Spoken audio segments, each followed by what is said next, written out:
तो देखिएगा कभी आपको ज़्यादा मात्रा वाला कोई इंजेक्शन लगे ना, धड़धड़ा के पूरे शरीर में चुनचुनी होने लगेगा और वोमिटिंग आने लगे, पूरे शरीर में अचानक 1 सेकंड के लिए चुनचुनी होने लगे। अगर लिक्विड फॉर्म में दवा है और उसे पतला बनाना है तो आप क्या मिलाएंगे? अच्छा, अगर टेबलेट फॉर्म में है तो जो आपका टेबलेट खाते हैं ना, टेबलेट वो होता है साल्ट। उसके बाद जो उसके अंदर का नमक और केमिकल आएगा बना देगा आपको यहाँ पे कैप्सूल में भर देगा। कैप्सूल में फायदा ये होता है कि आप केमिकल डायरेक्ट यूज कर लीजिए। अब बाहर में क्या लगा दिए? कैप्सूल। सबसे ज्यादा दिक्कत आता है कैंसर के मरीजों को जब दवा चढ़ाई जाती है तो उसमें एक खराबी है कि आप उसे पतला नहीं कर सकते। उसका एक लिमिट है कि हाँ इससे ज्यादा पतला नहीं कर सकते, और वो इतना हार्ड होता है कि नस में चढ़ाते नसवा जल जाएगा।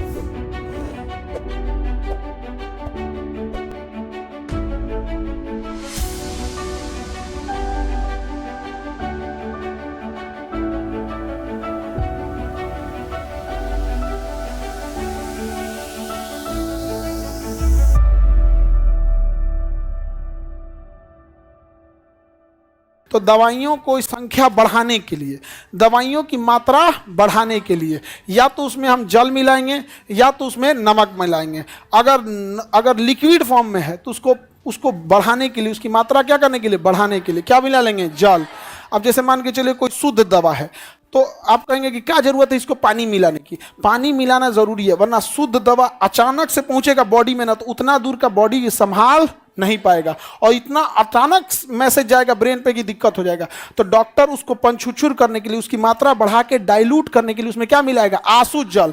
अब जब आसू जल से इंजेक्शन लगाएगा ना तो हल्का हल्का पूरी मात्रा डाइल्यूट होके थोड़ी सी तनु की मात्रा में थोड़ा लिक्विड में जाएगा धीरे धीरे, तो ब्रेन धीरे धीरे एडजस्ट कर लेगा। और अगर वही 1 ml से ज़्यादा पानी है धीरे धीरे, तो ब्रेन कहेगा कि कुछ फालतू चीज़ आ रहा है। तो ब्रेन को ये नहीं पता, ब्रेन को एक चीज़ पता है कि अंदर आने का एक जगह मुंह से कुछ खैले होगा। वो तो हम लोग ना आविष्कार कर लिए हैं कि इंजेक्शन और नस पंचर मार के इधर से घुसेड़ देते हैं। ब्रेन को लगता है कि अरे तरीका ये कौन चीज़ का गया, वो ब्रेन पगला जाता है। अरे अरे ये क्या रह गया, ये बोकर तो बोकर, उल्टी कर। तो देखिएगा कभी आपको ज्यादा मात्रा वाला कोई इंजेक्शन लगे ना, धड़धड़ा के पूरे शरीर में चुनचुनी होने लगेगा और वोमिटिंग आने लगे, पूरे शरीर में अचानक 1 सेकंड के लिए चुनचुनी होने लगे। और क्या आने लगेगा? वोमिटिंग। क्योंकि ब्रेन को लगता है कि ये कौन सी किया रे, कौन सी खा गया तू, फेंक इसको फेंक। उल्टी करेंगे तो कुछ निकलेगा नहीं। डॉक्टर भी देख लेता है, अगर चकमकाएंगे ना इसे तो कहेगा उल्टी होगा, क्या उल्टी होगा? बाहर जाके बोकरिए, जाइए बाहर बोकरिए जाइए, चाहे को बाल्टी थमा देगा, नहीं तो पूरा शीशा लेदर कर देंगे अस्पताल में एकदम। मुंह खोल के सांस लीजिए कुछ, जब ये बॉडी रिएक्ट करता है। तो आप बताइए अगर लिक्विड फॉर्म में दवा है और उसे पतला बनाना है तो आप क्या मिलाएंगे? उदासीन करने के लिए पानी। ऐसा चीज तो नहीं मिला सकते हैं कि उसका नेचर ही बदल जाए।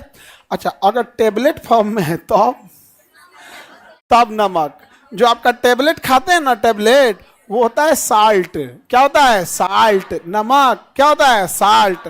और साल्ट में दवा मिलाई जाती है। होता बड़का जो दवाइयाँ खा रहे हैं वो कंप्लीट दवा नहीं है, वो साल्ट के बेस पे है। और आपको सटाक से घोटा जाए इसलिए उसके ऊपर एक पॉलिशिंग की जाती है। जब दवाइयाँ बन जाती है तो सीमेंट बनाने वाला मसाला देखे हैं, वही नहीं रहता है, मतलब डिजाइनिंग वही रहती है।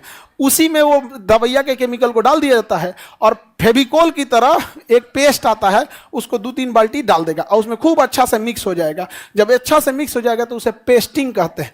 अच्छा से पेस्ट हो जाएगा, एकदम चिकना हो जाएगा, ताकि जैसे घोंट पे गटई पे रखिए सड़ाक दे चल जाएगा। एक काम कीजिए, थोड़ा देर उसको घुलने दीजिए, उसके बाद जो उसके अंदर का नमक और केमिकल आएगा बना देगा आपको। यहाँ पे पेस्ट खत्म बाहर का, तब आपको बना देगा। इसलिए दवाइयों के टेस्ट ज़्यादा ना खराब ना लगे, इसलिए आपके ऊपर क्या लगा देता है? पेस्ट लगा देता है, जिससे कि दवाइयाँ आपको खराब नहीं लगती है।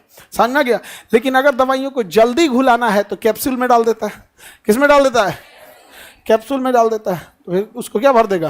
कैप्सूल में भर देगा। कैप्सूल में फ़ायदा ये होता है कि आप केमिकल डायरेक्ट यूज कर लीजिए। अब बाहर में क्या लगा दिए? कैप्सूल। सॉल्ट बेस का यूज कम है तो फिर कैप्सूल का खर्चा आ जाएगा। ऊपर में कवर लगाइए तो कैप्सूल का, नहीं तो ऊपर में क्या कर दीजिए? पॉलिश कीजिए। स्टार्च का बना होता है कैप्सूल का कलर। फिर दवाइयों को आपका मन आप कलरफुल कर दीजिए। लेडीज दवाइयाँ कलरफुल आती हैं, हाँ ये भी तरीका ठीक है। बुखार का दवा निकालो, सादा टैबलेट है लड़का के लिए। लड़की जब बुखार होगा, ये कैसा दवा दिए? रंगीन दीजिए, रंगीन, पिंक कलर में नहीं है।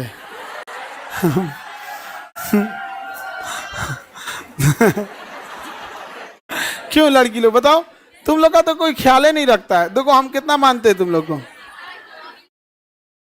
हाँ, तब तो उसे कहे हमको भी बुखार हुआ लेकिन हम रेड कलर वाला, ये रेड नहीं डार्क रेड लाइए बस, कोई आपको तो दे। कौन सा चेरी रेड? हाँ चेरी रेड में दीजिए, इससे नहीं कहेगा थोड़े देर में आइए तुम, ठीक है तो थोड़ा बुखार सह लेंगे लेकिन हम दवा खाएंगे चेरी रेड। तो कहा ना हमरो नहीं पता चेरी रेड क्या होता है। पहले ही बताओ चेरी क्या होता है। सुनीता कुमारी, पिंक कलर ही ठीक है सर, जैसे लग रहा है हम दवाइये बांटिए रहे हैं इन लोगों को। आगे बढ़े। दिमाग देखो सबका क्या है, चलते रहता है, बशर्ते क्या है कि आप देखो सुनामी देखो, उसमें उसके अंदर ताकत बहुत होता है, लेकिन जब बीच समुद्र में होता है ना तो उसे चलने के लिए रास्ता होता है, रास्ता होता है, बहुत खुला मैदान होता है। तो बीच समुद्र में सुनामी तबाही नहीं ला सकता क्योंकि उसको चलने के लिए रास्ता है, समझ। लेकिन जब किनारे पे आ जाता है तो उसका रास्ता खत्म होता है, लेकिन उसमें ऊर्जा है, वो वही तबाही ले आ देता है, समझा गया। तो लड़की और लड़का दोनों का दिमाग चलता है, लेकिन लड़कों के लिए खुला समुद्र है, दिमाग चलेगा कभी इधर, कभी बिजनेस, कभी दोस्त, कभी बाहर पड़ोसी, कभी कहेगा फलाना मुख्यमंत्री ठीक नहीं है, प्रधानमंत्री ठीक नहीं, उसको चलने के लिए रास्ता है, इसलिए तबाही नहीं लाता है क्योंकि उसका खुला चलने के लिए रास्ता है। आप लोग लड़की लोग, आप पढ़ी लिखी हो, जॉब होगा, ऑफिस में 50 तो टेंशन होगा, ऑफिस का वर्कलोड होगा, ऑफिस को बैलेंस करना, सीनियर को बैलेंस करना, जूनियर को समझाना, घर देखना, तो आपके लिए भी उस जो दिमाग में आएगा उसके लिए क्या है, रास्ते हैं, किचकिच नहीं होगा।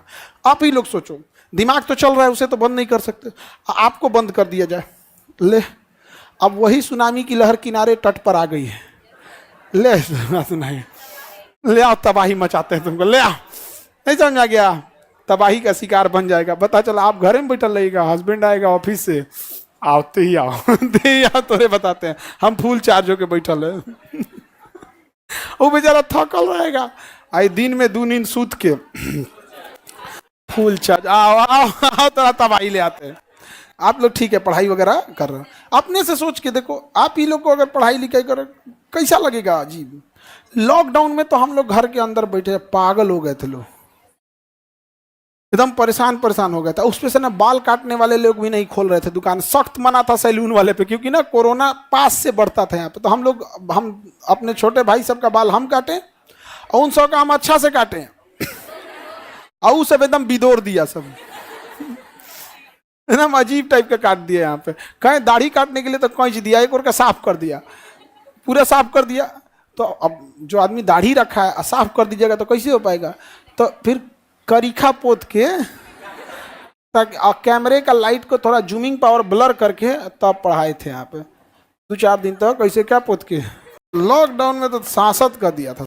सॉल्ट समझ में आ रहा है कि नहीं आ रहा है? तो क्या पूरा टेबलेट, आप पूरा टेबलेट खा जाते हैं? क्या रहता है सॉल्ट पे, और लिक्विड फॉर्म में है तो जल, कौन सा जल? आंसू जल। पानी जो चढ़ाते हैं उसमें 99% क्या रहता है? आंसू जल। 1% दवाई मिलाता है। 1% क्या मिलेगा? दवा। अब तो आप कहेंगे कि दवाइयाँ जब इतनी सा मिला नहीं तो 1 का ही नहीं चढ़ा देते, दिक्कत कर देगा कि नहीं कर देगा? बहुत दिक्कत कर देगा। जितनी हार्ड दवा है उसको उतना ज़्यादा क्या करना पड़ता है? पतला करना पड़ता है। सबसे ज़्यादा दिक्कत आता है कैंसर के मरीजों को जब दवा चढ़ाई जाती है तो उनका जो केमिकल आता है, कीमोथेरेपी केमिकल, उसमें एक खराबी है कि आप उसे पतला नहीं कर सकते। उसका एक लिमिट है कि हाँ इससे ज़्यादा पतला नहीं कर सकते, और वो इतना हार्ड होता है, इतना हार्ड होता है कि नस में चढ़ाते नसवा जल जाएगा, खत्म हो जाएगा, एकदम नसवे नहीं मिलेगा, एकदम बंद हो जाएगा नस। अब डॉक्टर के सामने इतनी भीषण समस्या कि उस दवा को पतला कर नहीं सकता, और चढ़ाएगा तो नसवे खत्म हो जाएगा। तब डॉक्टर दूसरा उपाय लगाता है, कहता है ई नस में नहीं चढ़ेगा, ई नस में नहीं चढ़ेगा, हमको पीक लाइन बनाना पड़ेगा, या तो यहाँ की नस में नहीं तो इस नस में, या तो इस नस में चढ़ाए, क्योंकि इस नस में क्या है, एकदम फ्लो, एकदम धाकड़ है, एकदम तड़तड़ा के फ्लो है इसमें, कि अगर केमिकल हार्ड भी रहेगा तो क्या कर देगा? डाइल्यूट कर देगा। और ना तो ये यहाँ के नस में, तो यहाँ चढ़ाता है यहाँ पे, तो इसके लिए आपको लैब में माइनर ओटी में जाना पड़ता है। यहाँ पे कट लगाता है, चीरा लगाता है, फिर इतना बड़का पाइप लेता है और उसको पिक लाइन से चढ़ाता है और उसमें देखते रहता है, पिक लाइन से चढ़ा के ऊपर तक ले जाता है यहाँ तक, और फिर उसमें यहाँ ढक्कन उक्कन लगा देगा। और फिर उसको बार बार उसमें ना जाम ना हो जाए इसलिए एक फ्लश आता है। क्या आता है? फ्लश, एक केमिकल आता है, उसको हर हफ्ते उसको फ्लश करता है। और नहीं तो इसमें चढ़ाता है। तो इसमें चढ़ाने के लिए क्या करेगा, पहले यहाँ एक चीरा लगा देगा। यहाँ क्या लगाएगा? चीरा, हल्का सा चीरा लगा देगा, यहाँ चीरा लगाएगा यहाँ पे। और फिर इसमें एक कटोरी टाइप का जैसे ढक्कन होता है ना, वहाँ पे उसको बोलते हैं पोट। क्या कहते हैं? पोट। यहाँ चढ़ा देगा, यहाँ काट के, और उसके बाद ऐसे मांसवा फाड़ के उसमें पोटवा रख देगा, और वहाँ से पाइप को ले आके इसमें ले आके क्या जोड़ देगा, मोटी नस में क्या कर देगा? जोड़ देगा। और ये जो पोट है, जो ढक्कन टाइप का है, उसको फिर यहाँ से मांस में ना जैसे चमड़ा के अंदर ऐसे उंगली करके ऐसे जगह बना देगा, उसमें भर के सील देगा। अब जो भी दवा चढ़ाना है, अब आपको क्या करेगा, ये ढक्कन टाइप का खोखला जगह है, इसी में भर देगा, और ये ढक्कनवा लेके इसमें चढ़ जाएगा। तो बहुत झमेला होता है। नहीं तो नॉर्मल केमिकल चढ़ा दीजिए किसी को, यहाँ नस जल गया, काम खत्म, फिर अब दूसरे इलाज कराना पड़ेगा उसको। इसको कौन सी हुआ? अरे फोन पे मत बतियाओ जी, आगे बढ़ जाए। आई जो आप लोग को तो इन नॉर्मल दवाई चढ़ता है तो कोई को चिल्लाने लगता है, आईएम लगता है तो इंट्रामस्कुलर तंसा में लगे दूर बकलोल कहीं का, तू कहियो तू पोट चढ़ते देख ले। यहाँ पर किडनी वाले लोग के लिए तो डायलिसिस के लिए यहाँ कैनुला लगाता है, वो टेम्पोररी होता है, टेम्पोररी होता है, या पोर्ट लगाता है, टेम्पोररी होता है। जब हथवा काट के फेस्टुला बनाएगा ना तो और खतरनाक होता है। यहाँ से हथवा काटेगा और एगो नस निकालेगा, इधर से आर्टरीज और वेंस, और दोनों नसवा काट के फिर आपस में क्या करेगा? जोड़ेगा। और 3-4 महीना टाइम लगता है फेस्टुला को मेच्योर होने में, और तब वहाँ से फिर फेस्टुला हो जाता है। उसमें कितनों छेदिए कुत्तों करिए कोई फर्क नहीं पड़ता है। तो दिक्कत होता है, बड़ी दिक्कत होता है यहाँ पे। ये सब जो कैनुला वगैरह बनाते हैं सब, तो ये सब आपको कैसे पता है? ये बकलोल, हम थोड़ा विद्यार्थी लग रहे हैं हम।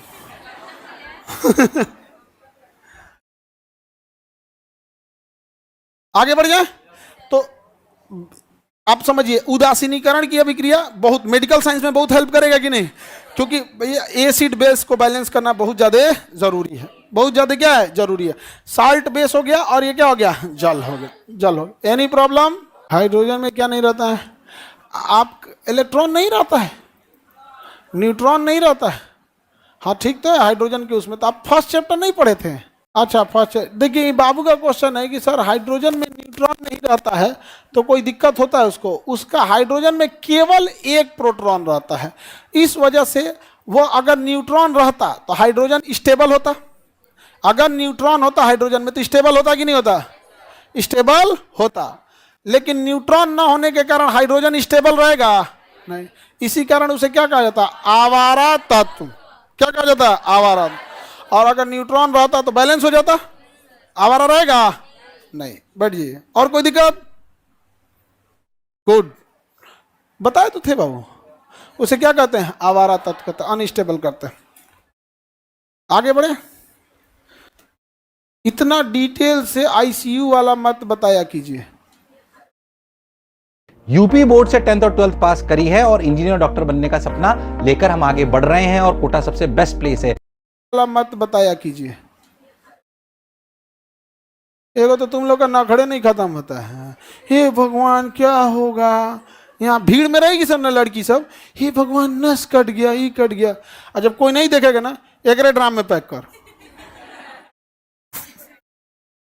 हाँ ऐसा थोड़ी होता है, ऐसा नहीं होता है। लड़कियां ज्यादातर मेडिकल साइंस में देखिएगा लड़कियां ही हैं। नर्सिंग, किसी भी हॉस्पिटल की जो बैकबोन होती है वो डॉक्टर्स नहीं होते हैं, नर्सेज होते हैं, नर्सेज।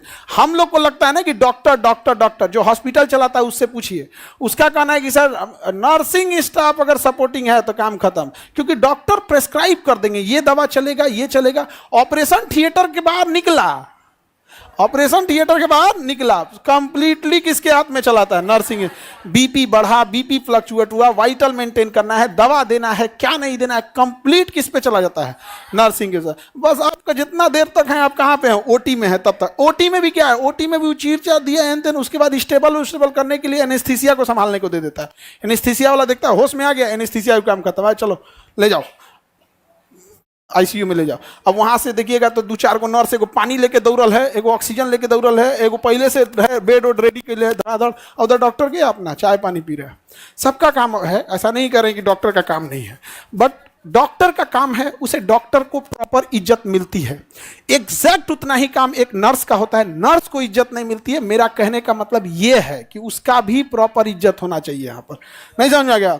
नर्स को उतना प्रॉपर इज्जत नहीं मिलता, छोड़ देगी तो इन्फेक्शन फैल जाएगा, टाका का कट जाएगा, जहाँ डॉक्टर सब चिल्लाते रह जाएंगे। जाओ, तो OH वगैरह का हम प्रबल और दुर्बल देख लेते हैं। इसमें लिस्ट दिया होगा OH का भी,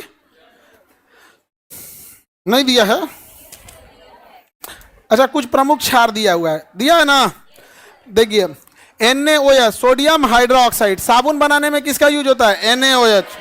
साबुन बनाने में NaOH, साबुन बनाने में NaOH। इसमें लिस्ट दिया है, देखो भैया, NaOH का यूज बोलिए, साबुन बनाने में NaOH।